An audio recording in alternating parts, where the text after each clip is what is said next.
Mesdames, Messieurs, très heureuse de vous retrouver dans le cadre de ce nouveau numéro de votre émission Un homme, un concept. Y a-t-il crise en République démocratique du Congo? Certains diront non.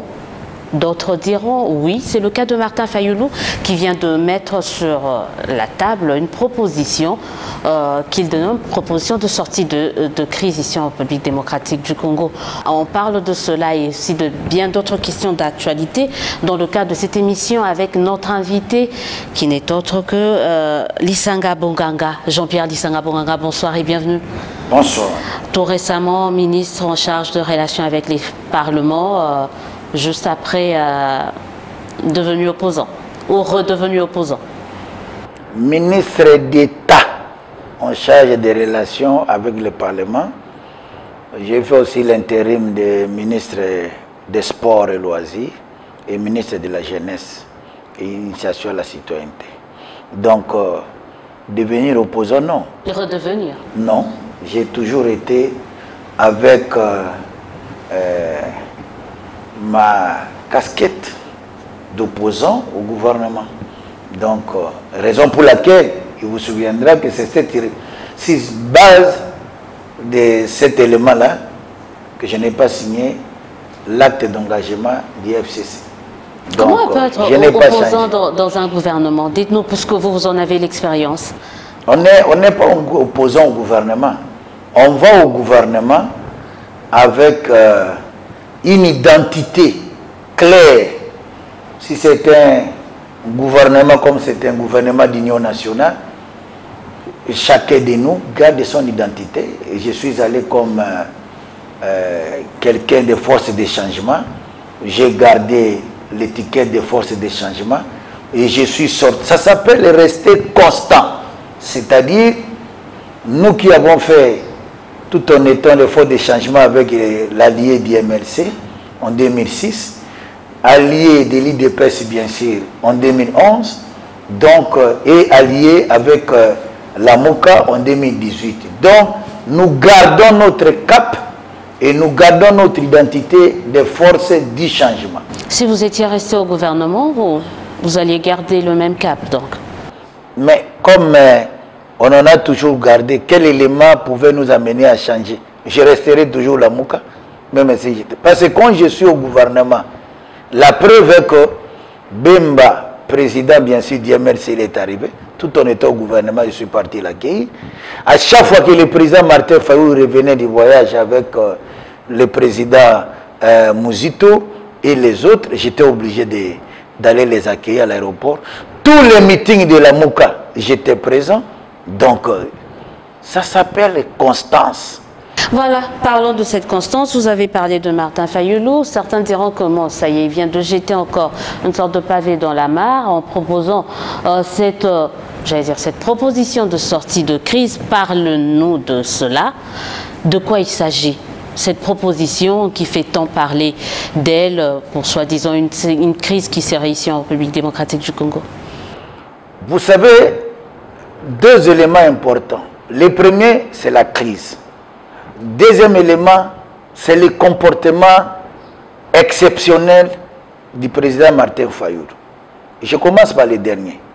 Pourquoi je dis le comportement exceptionnel? Personne, au début vous avez dit, il y a des gens qui disent qu'il n'y a pas de crise politique. Il y a d'autres qui affirment qu'il y a non. Il n'y a que, comme il le dit bien sûr dans son texte, de sa proposition de sortie de crise, il n'y a que des gens qui refusent de voir que là, la chaise là, la couleur c'est rouge. Et quelqu'un voit que c'est rouge, il dit non, quelle couleur, il ne veut rien dire. Donc des gens qui refusent qu'il n'y a pas de crise au moment où il y a crise politique. Donc, face à cet élément de crise politique, né bien sûr d'une mauvaise organisation des élections. Il vous souviendra que quand nous sommes allés à Saint City, quel était l'objectif?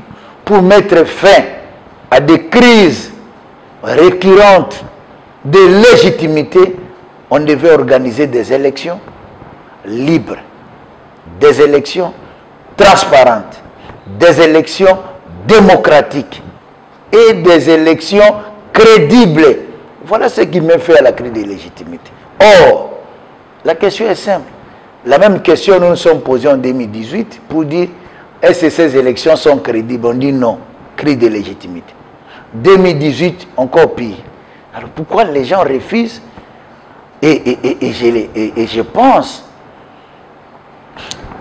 tout le monde peut dire non à cette crise de légitimité, sauf les élèves, sauf les étudiants. Nous là, élèves et étudiants du président Etienne Tshisekedi. Ok, on va essayer de savoir pourquoi. Parce que c'est la répétition de l'histoire? Ce n'est pas la répétition de l'histoire, mais c'est un problème de principe. Comment on peut arriver à résoudre une telle crise politique? C'est comme ça que nous sommes des élèves. Parce que j'ai les documents ici de la sortie de crise, avec votre permission. Sortie de crise, et ici nous sommes en 2015. Donc je suis venu avec les éléments importants. Ça c'est les documents du président Martin Fayoulou. Proposition de sortie de crise post-électoral en République démocratique du Congo. On va décortiquer ce document. Merci. Hein, que certains estiment qu'il y a trop d'incohérences. Oui, mais nous allons démontrer qu'il y a trop de cohérence. Alors, ça c'est en 2015, dialogue, revoilà la feuille de route et les dits d'épaisse. C'est comme ça que je disais que nous sommes des élèves et les étudiants du président et c'est signé à Bruxelles le 14 février 2015. C'est-à-dire, ce n'est pas la même chose peut-être dans les contenus, mais les principes restent les mêmes. C'est-à-dire, on peut appeler ça dialogue, comme on a appelé avec l'IDPS à son temps, nous les alliés. On peut appeler ça conclave, on peut appeler concertation. Mais nous aujourd'hui, personnellement, ce qui me concerne, nous nous appelons table ronde. Ce qui est important, c'est le contenu. Parce que les contenants, on peut dire forum, on peut dire dialogue, mais c'est le contenu qui compte. Et de quoi sera fait ce contenu? Le contenu, c'est ça la crise. C'est là où nous disons, au niveau du contenu, quand le président Martin Fayoulou, et je veux que les Congolais puissent comprendre cet élément important, qu'on dit les plans de sortie de crise. Non, Martin Fayoulou parle ici au nom de ce peuple, qui le 30 décembre a dit, voilà pour nous, nous optons pour Martin Fayoulou. Ce n'est pas le plan Fayoulou, non. C'est pour qu'on puisse faire avancer ce pays, et c'est là où je dis qu'il est exceptionnel. Parce qu'une autre personne pouvait dire non, moi je pense que c'est moi qui ai gagné cette élection. Non, mais je ne peux pas. De l'évidence, vous venez de dire, vous avez donné un exemple, Martin Fayoulou est face à sa réalité, face à une réalité qu'il y a un nouveau chef d'État et qui doit composer avec. C'est ça le problème. Non, c'est-à-dire le problème, c'est là où les gens... Il n'y a pas d'autre alternative. Il doit se rendre compte à l'évidence qu'il a perdu les élections et que c'est quelqu'un d'autre qui dirige. Non, c'est là où les gens font de la confusion avec les termes la vérité des urnes. Parce que les débats, les gens disent, ah, voilà le président Martin Fayoulou a quitté la vérité des urnes, maintenant il reconnaît non. Il veut qu'on avance, il propose. Et c'est là où j'avais dit, les enfants et les étudiants, les gens qui étaient à côté de Etienne Tshisekedi, que ce soit le président Martin Fayoulou, le président Félix Tshisekedi, que ce soit les Sami Badibanga, les Jean-Claude Wemba, nous tous, nous avons fait les combats de la vérité des urnes. Et nous continuons aujourd'hui à faire ces combats. Pourquoi? Parce que nous savons comment ça commence et comment ça se termine. Ça commence comment? Ça commence quand les élections ne sont pas bien organisées. Ça se termine comment? Mettre fin à cette crise de légitimité autour d'une table, en mettant l'intérêt supérieur de la nation d'abord. Les précédentes crises de légitimité n'ont pas forcément, ou les précédents dialogues n'ont pas forcément abouti à la fin de la crise de légitimité. Vous en êtes conscient quand même? Ça n'a pas abouti à ça, parce que l'objectif, c'est l'article 5 de la Constitution, c'est-à-dire les souverains, c'est le peuple. Et quand le peuple se mobilise pour voter, pour élire, à ce moment-là, il faut que ça reflète la volonté du peuple. Tant que ça ne reflète pas la volonté du peuple, ça pose un problème de crise politique. Et comme aujourd'hui, quel est notre... Nous voulons quoi? Nous voulons, avec bien sûr cette proposition de sortie de crise, quitter l'étape du deal. Le deal qui est privé. Vous n'avez jamais arrivé à démontrer, je ne sais pas pourquoi vous parlez de deal, vous répétez sans cesse le deal, mais en soi, on n'a jamais pu prouver, vous n'avez jamais pu prouver qu'il y a eu un deal entre l'actuel président et le précédent président. Quand vous posez la question aux élèves, aux étudiants, de dire, mais où est l'accord FCC cache? Un document clair, avec des clauses claires, ça se trouve dans quelle bibliothèque? Mais moi aujourd'hui, vous pouvez me dire, mais quel est le document, peut-être tel document je prends? L'accord de 5 ans, tout le monde peut lire. C'est ça. C'est là nous parlons, c'est-à-dire nous quittons l'étape de privé. Quand il y a deal, donc c'est privé. Nous voulons qu'on quitte cette étape-là pour qu'on soit à quelque chose de clair qui doit engager tout le monde. Et c'est là où on peut arriver à un accord global où tout le monde. Et c'est là où le président Martin, j'ai dit, c'est un homme exceptionnel. Il propose une voie de sortie en disant, mais les parties prenantes, aujourd'hui, il y a la coalition FCC Cash, et le président Martin, au nom de ce peuple qu'il a porté, pour dire non, pour moi, il y a la coalition FCC Cash et il y a la Mouka. Et qu'on se retrouve autour d'une table pour l'intérêt supérieur de notre peuple. Et quand nous nous retrouvons autour d'une... Comme les gens pensent qu'à chaque moment qu'on se retrouve, on vient pour le gouvernement, il dit non, nous on ne vient pas pour l'histoire du gouvernement. Nous on vient pour les hauts conseils. Et là c'est pourquoi? Pour des réformes. Parce que des réformes qui ne se feront pas par une baguette magique, parce qu'il faudra un financement, il faudrait un budget, donc il faudrait tout cela. Donc on se dit bien, il y a forcément ce côté-là de gâteau par de gâteau à partager quand même. Non, c'est question d'option. Question d'option, question de volonté. Pourquoi je dis question d'option? Les Congolais autour d'une table, c'est que moi j'appelle table ronde, ils se retrouvent pour dire quelle est l'option. Nous voulons aller de l'avant, il faut qu'il y ait des réformes. Sur quel plan? Nous prenons la CENI. Pourquoi on n'arrive pas à organiser des bonnes élections telles que nous l'avons souhaité depuis Sun City? Parce que c'est à tel niveau que les élections que nous on organise ne sont jamais crédibles et ne sont jamais démocratiques. Tout ça. Nous avons terminé les élections jusqu'à présent. On nous dit que non, le président Nanga va aller au Parlement, tout ça. Il saura aujourd'hui nous ramener bureau par bureau, circonscription par circonscription, de dire au niveau des élections présidentielles, voilà comment ça s'est passé. Ça pose un problème. Au niveau même des élections législatives, vous avez des députés aujourd'hui, je ne peux pas parler de moi-même, nombreux qui sont en train de réclamer, non, dans telle circonscription, c'est moi qui ai gagné des élections. Et vous avez vu ce qui s'est passé à la Cour constitutionnelle. C'est-à-dire, ces élections n'ont pas été organisées comme il le faut. Ça posait problème de légitimité. Or, face à ces problèmes de légitimité au niveau des institutions, il est normal que nous puissions avoir de bonnes élections. Martin Fayoulou, qui pouvait dire aujourd'hui, je veux que chaque jour il y ait des désordres, je vais faire ceci, je vais prendre des heures. On sait qu'il s'est quand même cassé le dent. Hein. Il n'a pas réussi le soulèvement. On l'a vu faire des descentes, mais on a vu très peu de gens le suivre. Voilà quoi.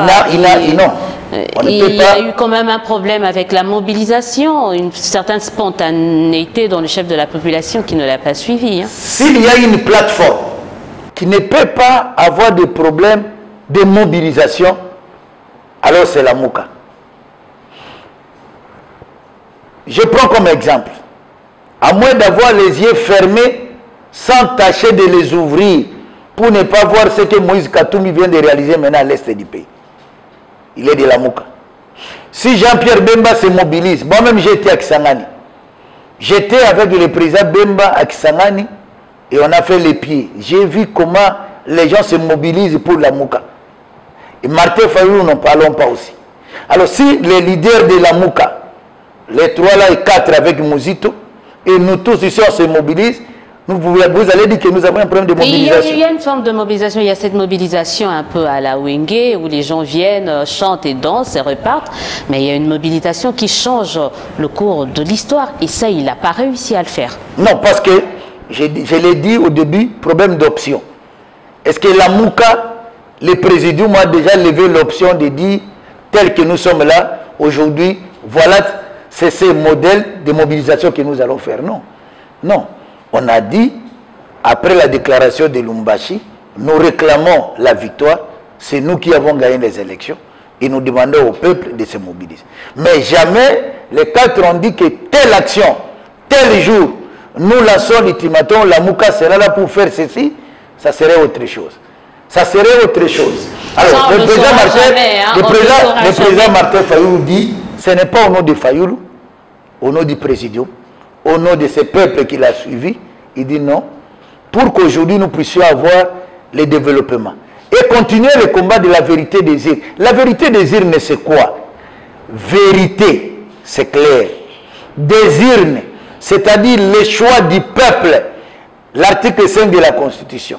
Le peuple a choisi que ce soit un tel, que ça reste celui-là. J'ai bien que Sangani, avec le président Jean-Pierre Bemba, les gens qui nous regardaient en train de faire ceci, la vidéo, remettez la vidéo et vous allez voir. Vous savez, même au niveau du football, moi-même je suis un ancien ministre des Sports, et nous avons vu même quand nous sommes allés au niveau des CAN en Égypte, quand il y a contestation, on dit non, vidéo. Et on remet la vidéo. Mais là, actuellement, avec cette proposition, on voit que Martin Fayoulou passe outre cette VAR, vidéo et tout. Non, et il propose parce que la table ronde ne va pas prouver qu'il a été le gagnant quand même. Est-ce que c'est l'objectif poursuivi? C'est comme ça que j'ai dit, Martin Fayoulou, c'est un homme exceptionnel. C'est un homme qui aime son pays, c'est un homme qui aime son peuple. Et qui dit, pour nous, la vérité des urnes est là. C'est-à-dire, au lieu d'attendre, comme les gens pensent, oh, il faut 5 ans, il faut ceci, il dit non. Moi, je suis là. Organisons les élections anticipées. Mais pour les organiser, mettons-nous autour d'une table pour que, au niveau des règles du jeu, nous puissions avoir les mêmes entendements. Qu'on se mette d'accord en disant, au niveau de la série, voilà ce qui va être fait. Au niveau de la cour constitutionnelle, voilà ce qui doit être fait. Que tous on se mette d'accord. Nous venons avec une autre cahier de charges de la Mouka et nous ne serons pas seuls. Avec les autres parties prenantes, nous leur demandons aussi de venir avec leurs propositions. Nous ne disons pas que ce que nous avons dit, c'est comme des versets bibliques, il faut dire oui, oui, non. Nous amenons autour de la table nos propositions de la Mouka, mais qu'ils amènent leurs propositions et qu'à telle enseigne que s'il y a quelqu'un qui va gagner, que ce soit la vérité des urnes. Et s'il y a quelqu'un qui va gagner, que ce soit le peuple congolais. Oui, dans cette proposition, Martin Fayoulou affirme, je cite une petite partie, il faut en finir avec les faux semblants et les faux dialogues. Alors ma question est celle de savoir, quels sont les garde-fous que vous comptez mettre en place pour que votre dialogue, si jamais il a eu lieu, ne soit pas classé dans cette catégorie des précédents dialogues, des précédentes tables rondes, des précédents forums qu'on a eu ou précédentes concertations qu'on a eu à organiser ici? La réponse est dans sa proposition de sortie des crises. Le président Martin Fayoulou dit ceci, en notre nom à nous tous. Voilà pourquoi, en toute responsabilité, j'encourage tous mes compatriotes, l'Union africaine ainsi que la communauté internationale, à ne pas demeurer indéfiniment dans le déni. Les gens qui disent non, il n'y a pas de crise. Non, ne demeurons pas indéfiniment dans le déni. Il y a bel et bien une crise politique dans le pays qui nécessite que l'on s'y penche sérieusement pour assurer la paix et la cohésion nationale afin d'entamer les grands chantiers de la reconstruction. Mais il doit faire pareil aussi et qu'il refuse d'être dans les dénis, se rendre compte qu'il y a des institutions qui sont mises en place, qu'il y a des choses qui sont en train de bouger, qu'il y a des partenariats qui sont en train d'être signés. Donc il se rend compte de l'évidence que la crise dont il parle, ça n'existe que chez vous. C'est ça, demeurer indéfiniment dans les dénis. C'est-à-dire, comme je l'ai dit, à moins d'avoir les yeux fermés, sont tâchés de les ouvrir pour ne pas comprendre qu'il y a crise politique. Et en dehors de cette crise politique, naît bien sûr de la mauvaise organisation des élections, il y a aujourd'hui des crises connexes que nous trouvons face au deal qui se trouve entre FCC et Cash. 3-4 exemples. Premier exemple, l'ordonnance nommant les gens de GECAMIN. Ça pose problème. Aujourd'hui, le vice-premier ministre de l'Intérieur, il n'a pas la possibilité même de dire à certains gouverneurs qui se retrouvent dans le collectif des gouverneurs en disant non, ce qu'il a dit, ça ne nous engage. C'est une affaire interne entre les membres de cette coalition. Voilà la crise. Voilà la crise, parce que face à ça... C'est une crise un peu privée, si on peut dire ça. Privée pour la République. Ça engage le pays. Et pourquoi c'est... C'est ça le deal privé. Qui n'a pas des énoncés qui sont clairs et qui posent des problèmes. Et nous, en tant que patriotes, on s'est dit non, quittons les deals privés. Parce qu'aujourd'hui, vous ne pouvez pas dire à quelqu'un, bon, dans cet accord, dans ces deals, dans tel élément se trouve, dans quel chapitre. Mais nous voulons pour l'intérêt du pays. C'est là où j'ai dit Martin Fayoulou est un homme extraordinaire. Exceptionnel. C'est la 10e fois que vous le dites, vous me donnez l'impression de l'idolâtrer, de le vénérer. Il est exceptionnel. On se dit, mais bon... Exceptionnel parce que peut-être même moi, à sa place, je n'allais pas accepter ça. Moi, peut-être, je lui ai dit, non, non, non, je ne propose rien. Je sais qu'il y a crise, on y va. Bon, et lui dit, non, non, il y a crise, il faut qu'on trouve une solution. Mais au lieu d'attendre que ça soit proposé, comme nous étions en train de réfléchir au niveau de notre organisation congolaise Téléma, pour proposer quelque chose à la MOUC. Voilà que lui dit, non, non, il y a déjà une proposition, il nous envoie. Voilà que vous avez pratiquement endossé, quoi. Oui, obligé parce que ça va dans le bon sens. On ne ferme pas la porte, on demande aux interlocuteurs. Et surtout, comme je l'ai dit en tant qu'élève ou les amis, parce qu'aujourd'hui, ce n'est pas mes frères de l'IDPS avec qui nous avons fait les combats ensemble. Je parle de Kabouya, que j'appelle souvent Ganga, parce que quand nous avions tout le monde contre nous, c'est avec lui, avec Kabouya, nous allions pour dire, ah, où est Maître tel, Maître Peter, nous allons pour répondre à nos amis que le dialogue est incontournable, comme le président Tshisekedi vient de le dire. Alors, ce n'est pas nous, là, qui avons fait ce combat-là, qui aujourd'hui nous allons dire que non, tout va bien. Non. Vous pouvez aussi faire comme certains, prenez votre mal en patience, regardez, peut-être selon vous, cette crise persistante au pays, regardez ce que va faire l'actuel pouvoir, peut-être qu'il va se casser les dents et revenir en 2023, qui n'est plus très loin. Je prends la phrase qui se retrouve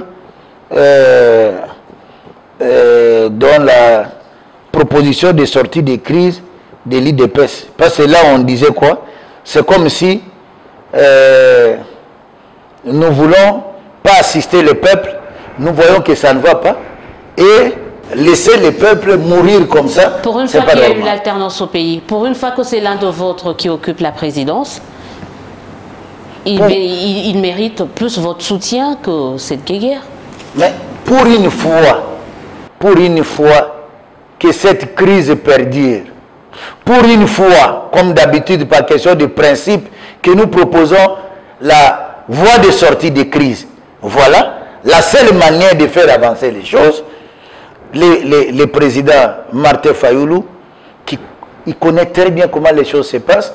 Tous, on a été au rassemblement, que ce soit le président Félix, le président Martin et nous tous, et nous voyons que non. D'habitude, voilà ce que nous faisons pour que le pays avance. C'est une question d'habitude. Vous le faites pas par conviction.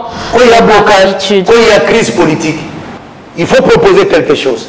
Vous attendez à ce que votre demande ou votre démarche n'aboutisse pas non plus? Non, non. Parce que qu'on a fait, on sait comment ça se règle.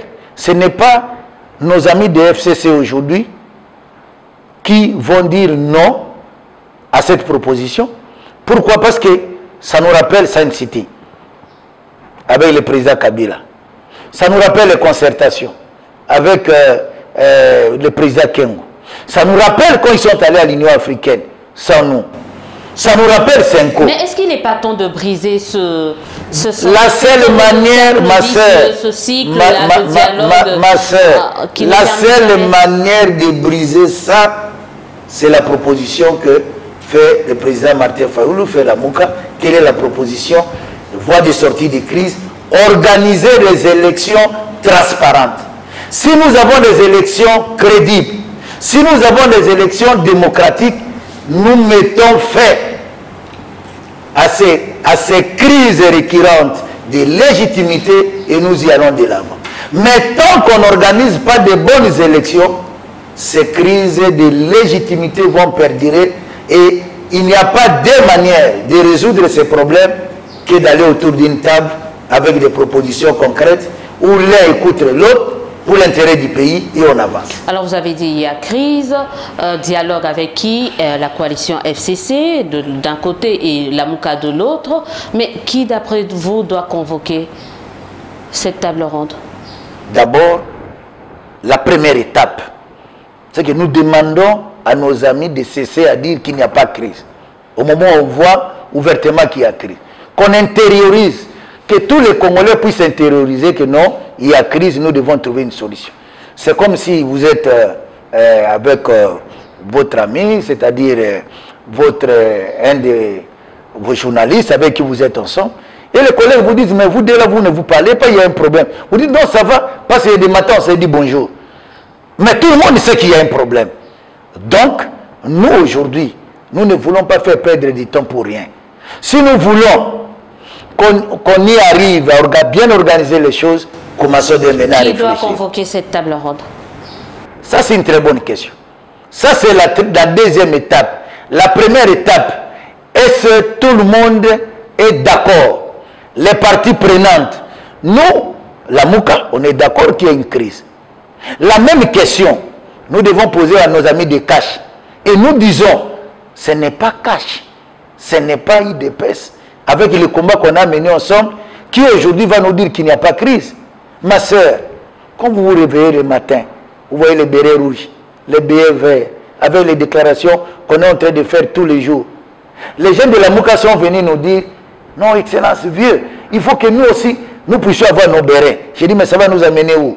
Oh non, mais peut-être l'IDPS va prendre les bérets blancs ou bleus, nous prenons des bérets. J'ai dit, mais cette histoire de bérets, ça va nous amener où? Donc chaque organisation avec ses bérets et les discours incendiaires. Et j'ai dit aux gens de la Mouka, j'espère que maintenant vous observez ça, que pas de critiques à l'égard des leaders de la Mouka. Qu'on voit les gens qui sont dans les partis ou dans la plateforme du président Martin Fayulu, peut-être sont prendre à Mouzito ou sont prendre à président Bemba. Non, que nous restons unis autour de nos leaders. Jean-Pierre Lissanga-Bonga, vous n'avez pas toujours répondu à ma question, qui doit convoquer cette table ronde? Non, c'est comme ça que j'ai dit. La question, ce n'est pas... Quand vous n'avez pas encore examiné la question, vous êtes encore à la première étape. On a examiné. Quand le président Martin Fayulu dit ceci, j'en appelle d'abord au niveau des compatriotes congolais. Il fait allusion à qui? C'est vague. La Senko est là, peut nous aider. La Senko peut nous aider. Et surtout que, quand nous prenons l'exemple de ce qui s'est passé à Rome, et quand nous voyons ce qu'a dit les cardinals, quand nous étions à la Senko, le cardinal qui était l'archevêque, monseigneur aujourd'hui, et c'est quand même quelque chose de bon pour notre pays, avoir les deux cardinaux qui sont encore vivants, cela veut dire qu'il peut nous amener quelque part. Et le jour où il est arrivé, j'étais là, à l'aéroport, et nous sommes venus à la cathédrale. Il a dit, je ne parle pas aujourd'hui, je vais parler les 17. Et il nous a dit quelque chose d'important. Il dit, nous étions à Rome, nous sommes allés à Genève. Avec qui? Et nous étions avec nos amis les protestants, avec les musulmans, les kibanguistes. Tous, nous sommes en train de dire, nous devons aider notre pays à aller de l'avant.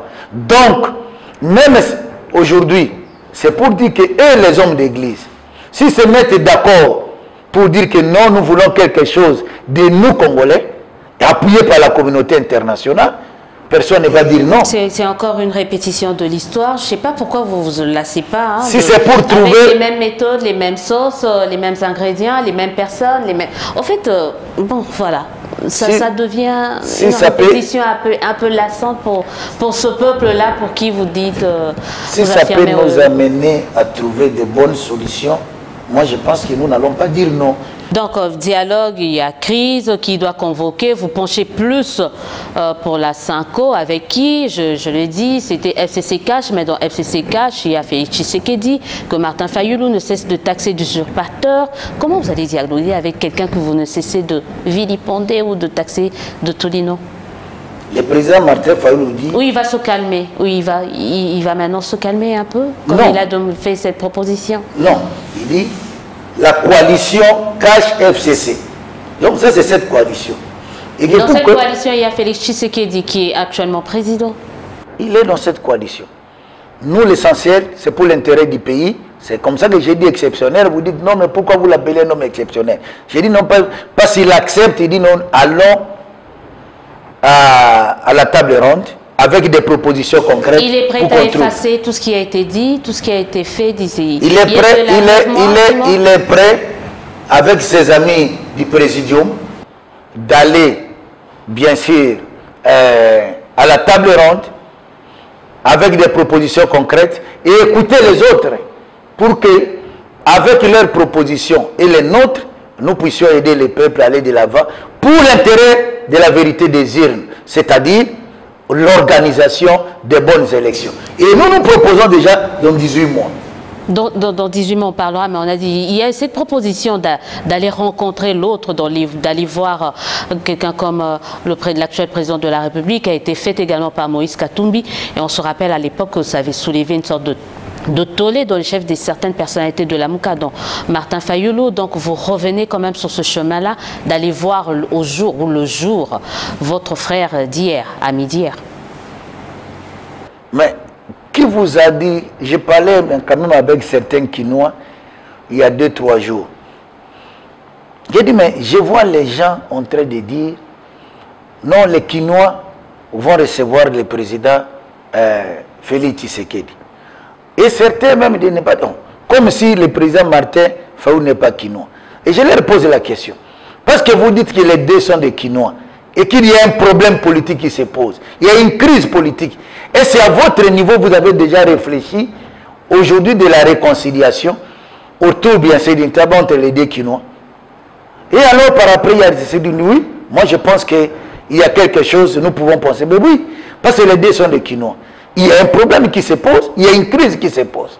Donc, il est important aujourd'hui que nous, partout où nous nous retrouvons, nous puissions penser à l'esprit. Martin Fayulu n'est pas l'ennemi de Félix Tshisekedi. Félix Tshisekedi n'est pas l'ennemi de Martin Fayulu. Vous savez, même quand je donne un exemple. Nous étions au dialogue à Synco. Certaines personnes sont venues voir le président Martin Fayulu pour lui dire à ce moment-là, vous pouvez accepter d'être Premier ministre. Il a dit non. Parce qu'au niveau du rassemblement, nous avons choisi notre frère Félix Tshisekedi pour qu'il soit Premier ministre. Il a refusé. Il a refusé. Donc, il n'y a pas d'inimitié ou de dire que non, les deux sont des ennemis. Non. C'est là où, quand je dis exceptionnel, vous dites, mais pourquoi vous les vantez? Parce qu'il prend, c'est la première personne à prendre les devants. À dire que non, et à dire aux autres, reconnaissez qu'il y a crise. Pourquoi vous ne voulez pas reconnaître? Et tout le monde peut dire non, sauf nos compagnons d'élite, sauf les étudiants et les élèves de Tiens Tshisekedi. Parce qu'ensemble avec eux, si je prends aujourd'hui l'ancien secrétaire général Jacquemin, nous étions là presque une par semaine.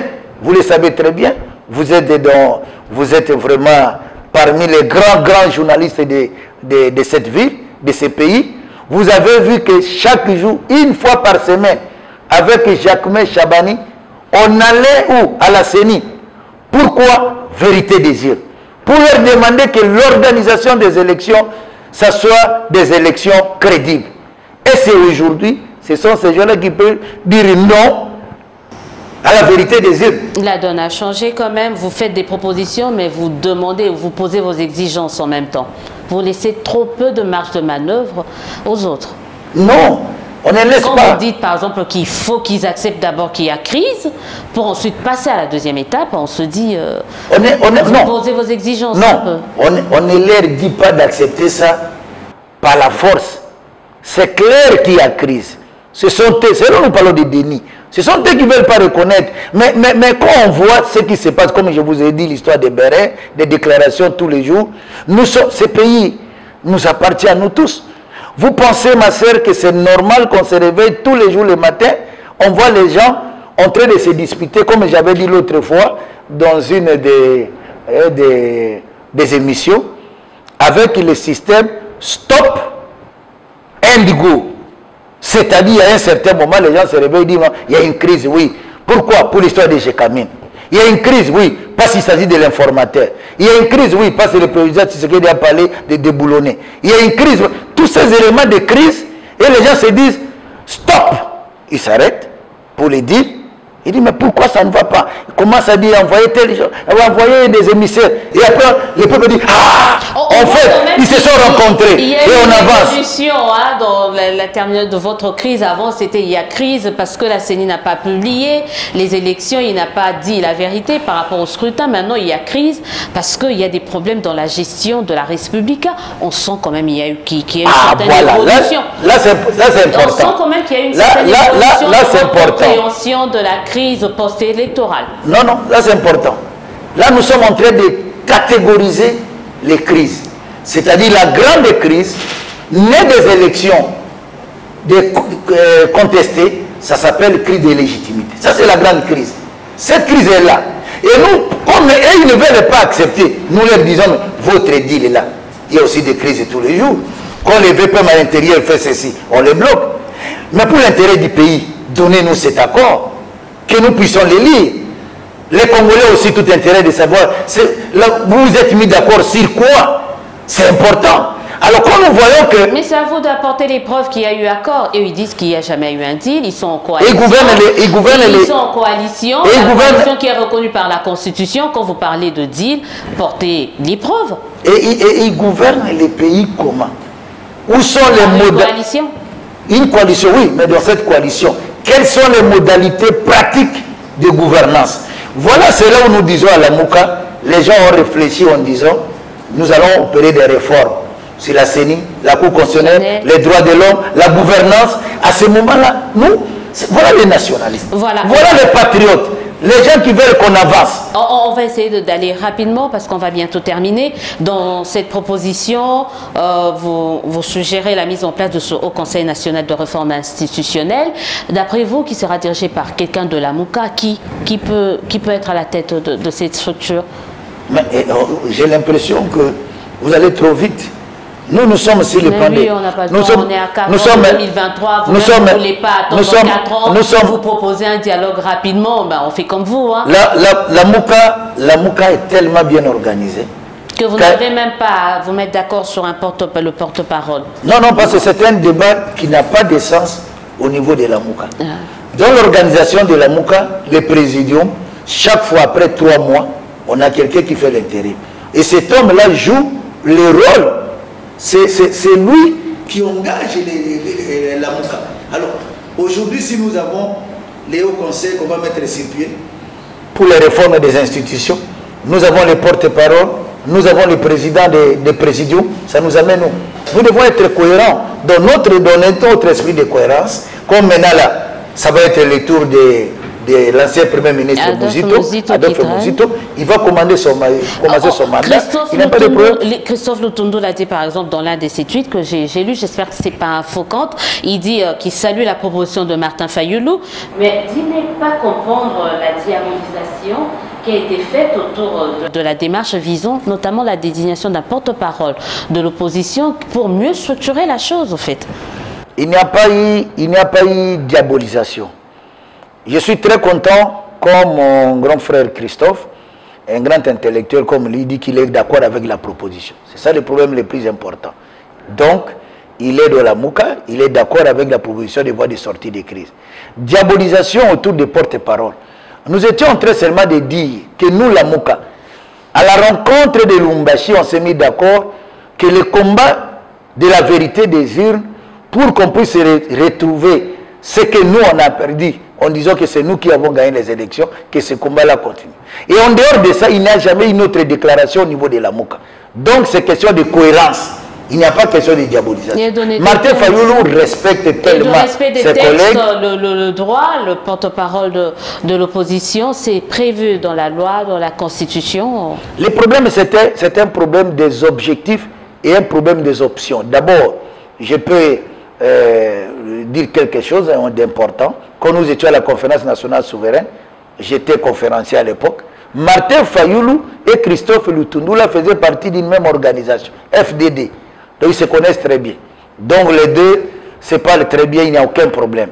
Alors je voulais dire ceci, problème d'option et d'objectif. La MOUCA poursuit aujourd'hui quel objectif?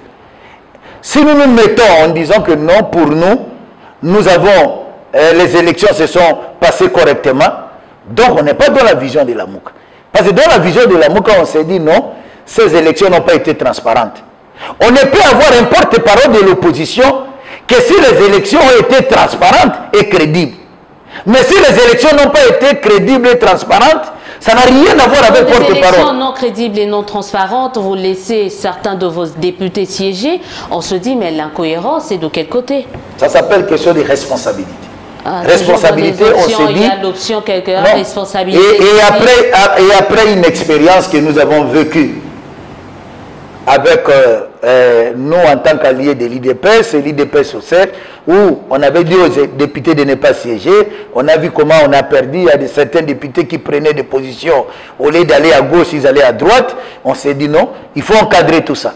Encadrer les gens qui sont à l'Assemblée, il y a une option, et nous sommes dehors pour qu'au niveau de la MOUCA... Vous êtes les élèves du Sphinx, Étienne Tshisekedi, il fallait faire comme lui, demander à vos élus, rester cohérents, de ne pas siéger. Mais c'est comme ça que j'ai dit, face à cette expérience-là, où on a vu que le président lui-même est vivant, il a dit à certains de ses compatriotes, certains de ses députés de ne pas aller siéger, ils ont siégé. Ils ont siégé.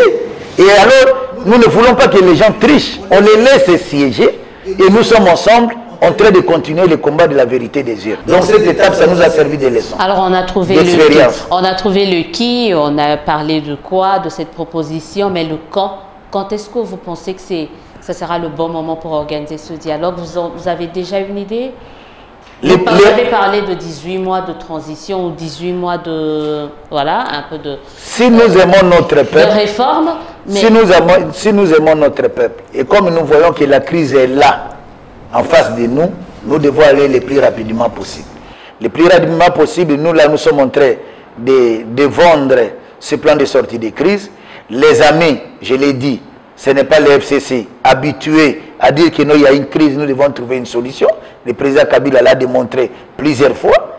Ce n'est pas au niveau de l'IDPS qu'ils vont dire non, parce que nous-mêmes, nous avons fait le combat de la vérité des urnes ensemble, avec les Sami Badibanga, le président Tshisekedi, les Jean-Claude Vemba, tout ce monde. C'est notre combat de tous les temps.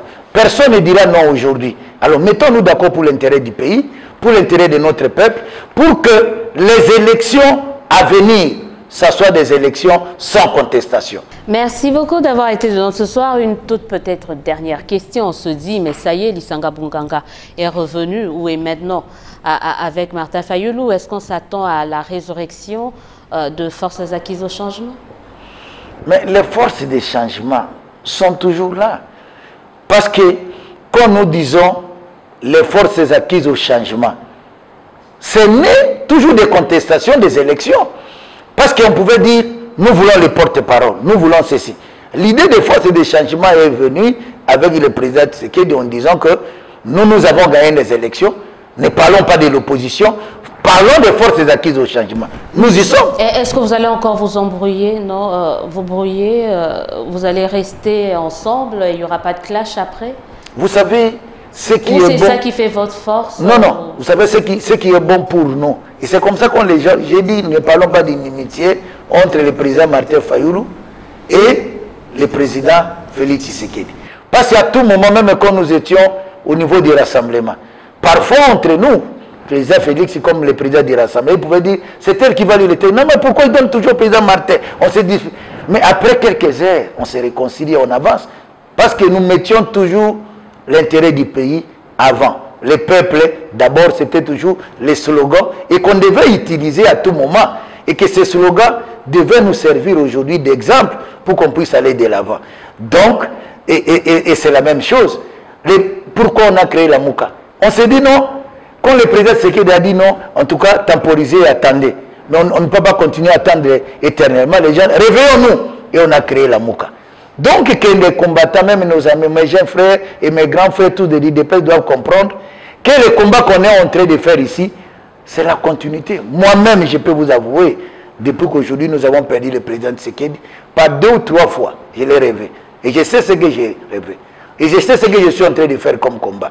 Et je sais que dans ces pays, cette table ronde, ça va avoir lieu, où le président Martin Fayulu sera là, où le président Félix Tshisekedi sera là, avec tout, même avec l'FCC. Et nous allons amener le pays de l'avant. Merci d'avoir été là. Merci aux téléspectateurs qui étaient nombreux à nous suivre dans le cadre de cette émission. Écrivez-nous pour vos réactions et suggestions. On sera toujours là pour vous. On vous promet qu'on va revenir. On a peu parlé de la Mouka aujourd'hui. On parlera quand même de l'avenir de cette structure, mais également d'autres questions d'actualité dans nos prochains numéros. En attendant, nous vous souhaitons de passer une excellente suite de programmes. On se dit au revoir et à très bientôt.